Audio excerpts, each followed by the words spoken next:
If you and I build our relationships based on respect instead of fear, we will add real value to our life and to the life of others.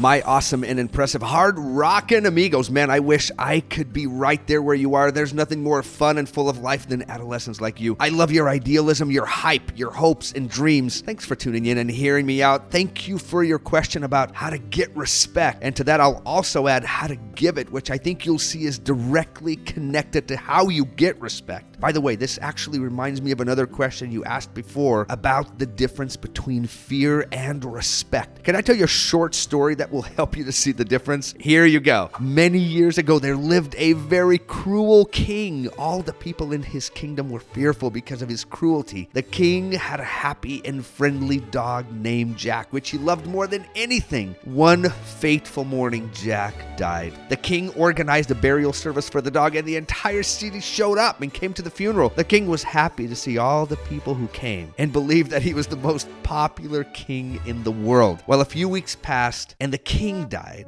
and no one came to his funeral. Now, wow, that was a real downer of a story. I know, but look, there is a harsh but valuable truth here, which is that in the end, if you and I build our relationships based on respect instead of fear, we will add real value to our life and to the life of others. Whereas if you build your life based on rudeness, creating fear, manipulation, and punishment, man, you're going to end up harming the very people and the relationships that can bring you incredible joy, success, and freedom. My friend, learn here and now, learn today to not be as this king was, and treat yourself, your life, and the people around you in a respectful way. So, by the way, here's the difference between fear and respect. When you hold someone in high regard, when you admire them or are inspired by that person's actions and accomplishments, you respect them. When you follow someone because you're fearful of a negative consequence or physical harm or being berated or belittled or made fun by that person, then you're being motivated by fear. Do everything in your power to live your life in the kind of way where you inspire and build respect. Please trust me. And build your life upon solid principles that can withstand the tragedies and challenges that you will absolutely face, instead of upon a sandy foundation that's going to crumble like that old and cruel king. Anyway, so here's some tips and ideas that will help you to give and gain respect. Number one, if you want it, give it. This is where you begin. You are where the power is. It begins with you. By giving people respect, kindness, consideration, forgiveness, compassion, understanding, you inspire that in other people. Please remember this in all of your relationships, including with your parents, siblings, teachers, classmates, coaches. Give them respect, give them friendship and love, and watch their willingness to give those behaviors back to you increase. Now listen for a second. Life is not fair. You know this. I know this. And sometimes your best efforts will not be reciprocated or mirrored by others. And when this happens, don't be discouraged or angry. Instead, press on and move confidently forward, knowing that your heart and hands are clean. Life's tough, but I want you to be tougher and wiser. So if you want it, learn to give it without expectation, and you'll be happier and less bitter, I guarantee. Number two, leave people and circumstances better than you found them. My friend, listen to me very closely. Your behavior, attitude, and demeanor has the ability to impact any circumstance you walk into. So whether it's with your team or choir or friend group or on the bus or at home or in your classroom, stop being the disrespectful one that's all about themselves, and instead be a positive contributor to the people and places where you are. Be generous with your compliments and stingy with your criticism. Don't dig a pit or hole for yourself. Can you imagine?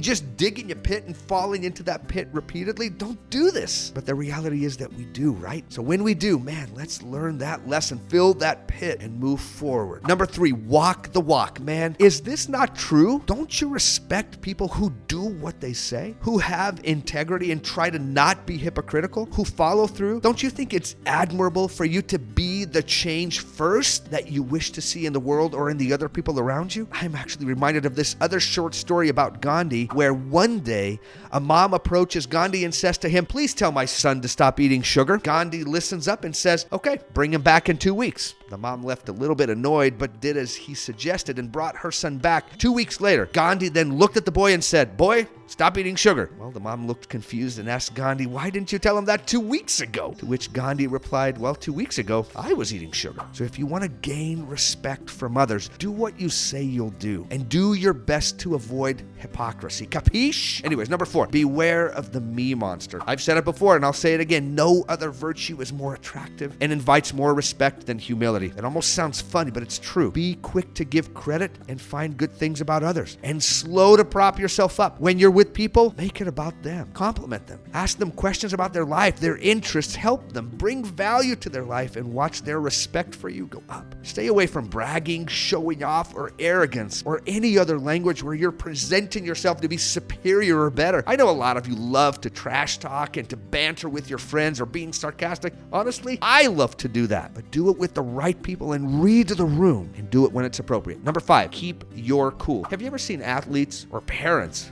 lose control at sporting events? I think this is one of the quickest ways for anyone to lose respect. Have you ever seen people exhibit road rage or act in totally unreasonable ways? My friend, I gotta tell you, you have to learn, I have to learn. We have to learn how to manage our thoughts and feelings. Your friendships and relationships will often require the very best of you, and that requires some self-control. Whether you're performing in band, choir, orchestra, in play, on the soccer pitch, on a tennis court, on a baseball diamond, your job is to find a way to ensure that your emotions, your skill, your intelligence, and your efforts work together to enhance your success. I know you're gonna lose it sometimes. I know that you're gonna become emotionally flooded and make choices and say stuff that's going to harm you and those around you. But I just want you to be aware that that's the expectation, for you to learn some self-mastery, some self-control, so that you can lead with the best of you instead of with the worst of you. Ponder this short little quote. Emotions are honest, and when they're married to reason and compassion, they lead to wisdom. If you're looking to be respected in the long run, keep your wits about you and manage your responses better, little by little. I'm not looking for perfection here, line upon line, but that's the goal. Number 6, be part of the solution, not the problem. Man, listen up. I have been there. I've been part of the problem. I've been caught up in complaining. I've been in places where I've only seen the negative and things that are going wrong. I've been the critic with no solutions. I've been the whiner. Man, I know this place well, and honestly, there's a good chance you know it as well. And honestly, it is not a place that inspires respect. It's not a place that motivates hope and optimism. My friend, if you want to be respected in this life, stop blaming others. Stop painting yourself as a victim and stop complaining. Instead, be brave enough, search for solutions, and find options that work. Now, I'm not looking for perfection. We're looking for improvement. And even if it's just a few levels, just keep that going. Number 7, win and lose with honor. Whether you're competing or performing or taking a test, set your own personal and mental expectation to do so in an honorable way.